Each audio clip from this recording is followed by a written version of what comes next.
Welcome to me on my dog channel. I'm Spigana, this is Mio, this is Lamora, together we're Team Ginger, and on this channel we're all about active life with dogs.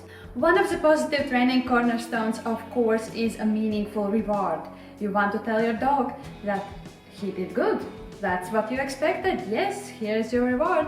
Rewards come in different shapes and forms. You can use toys or praise, but I think that the most used and the most popular reward is treats. Because the reward has to be really meaningful for the dog, the treats have to be tasty. And of course, because we want all the best for our dogs, I really appreciate for the treats to be also healthy. And that's the reason why I always make the dog treats myself.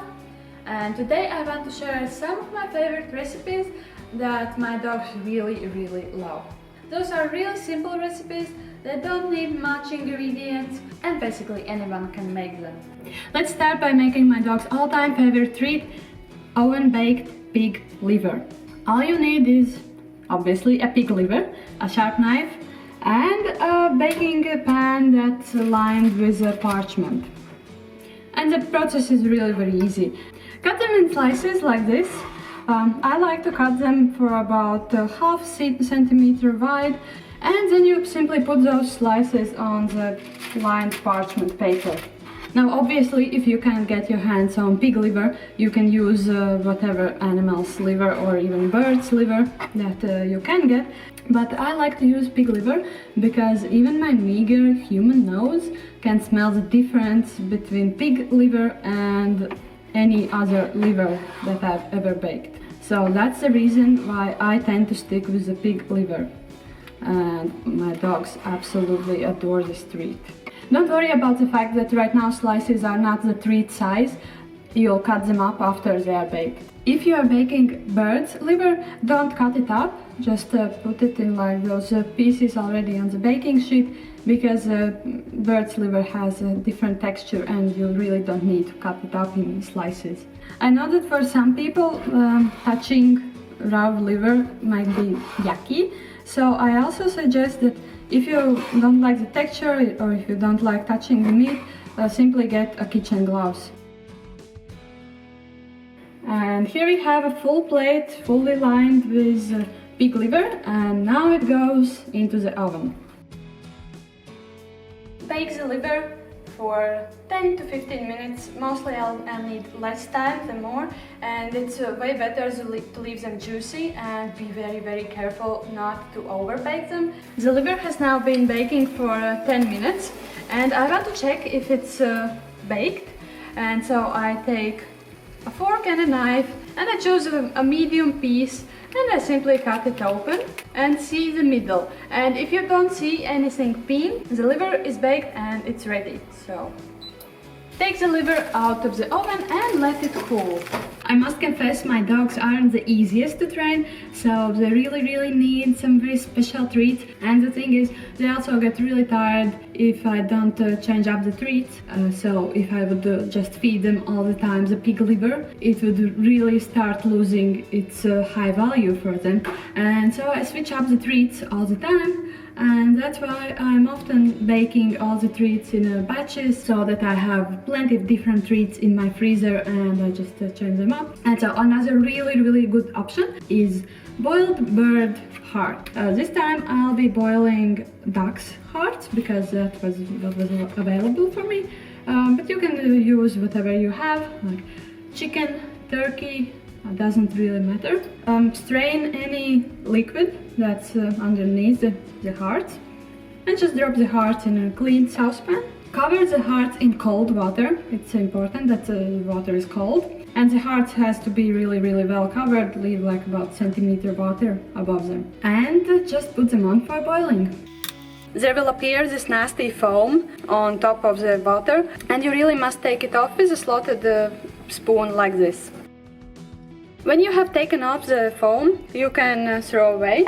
That's not edible, you don't need it. And just leave the hearts boiling. When the hearts have been boiling for 15 to 20 minutes, switch off the stovetop and using a slotted spoon, as before, just take out the hearts just let them cool. I never throw away this broth because it's very tasty, and I simply let my dogs drink it once it's cold. Be very cautious, really check that it's cold enough for your dogs to drink, because it's so tasty that most dogs will try to drink it while it's boiling hot.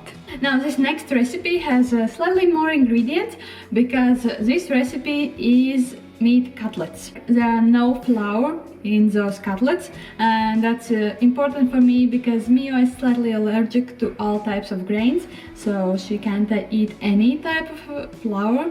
And also I feed my dogs raw, and so they're not particularly interested in any like dry biscuity type treats. Like, they simply don't understand why would you be motivated by something like that, because it's dry and it doesn't smell as nice. Because at every meal they get a nice juicy piece of meat or bone or something like that. So obviously the treats can't be less valuable than their meals, and they must be the opposite. For this recipe you'll need half a kilogram minced meat. Doesn't really matter what type of minced meat you use, just use whatever you have.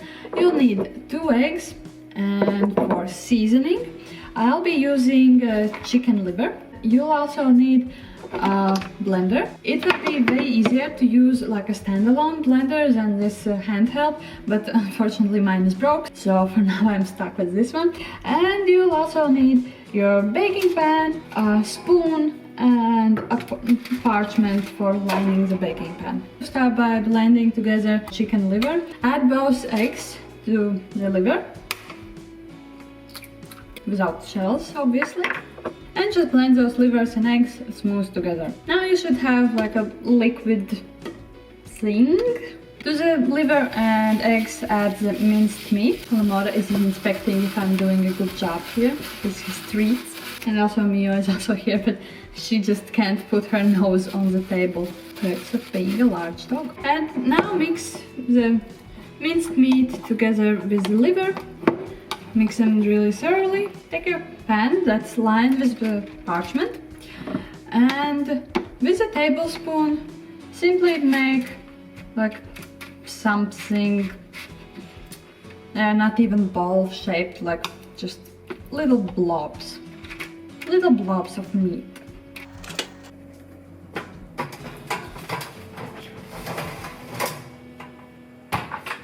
All of those 3 recipes I have already shown you are very nice treats, but they don't really work very well if you have to hike in a hot weather, or if you're staying at some place where you don't have a refrigerator around you. For those cases I like to make dried treats, and this time I'll be using chicken gizzards, but other times I might use the same liver, or maybe some other piece of meat, or pig ears are very nice. They make very nice treats, very chewy, very tasty. Dogs love them. The con of those treats are that they're not really that suitable for intense training, because if you need to deliver treats one and again, dogs sometimes tend to chew on them and they want to spend longer time on those, even though they're very small pieces.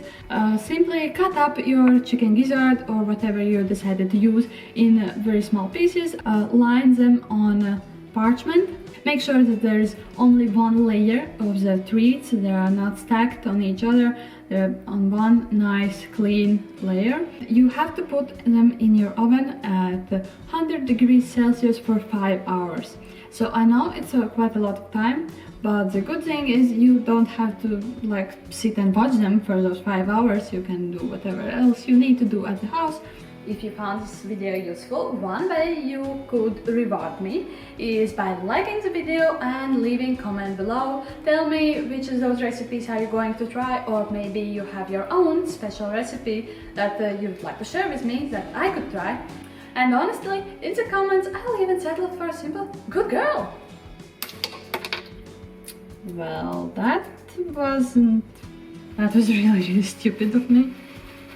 Usually I'm at least slightly more coordinated. You know how hard it is to clean up raw egg? Yuck.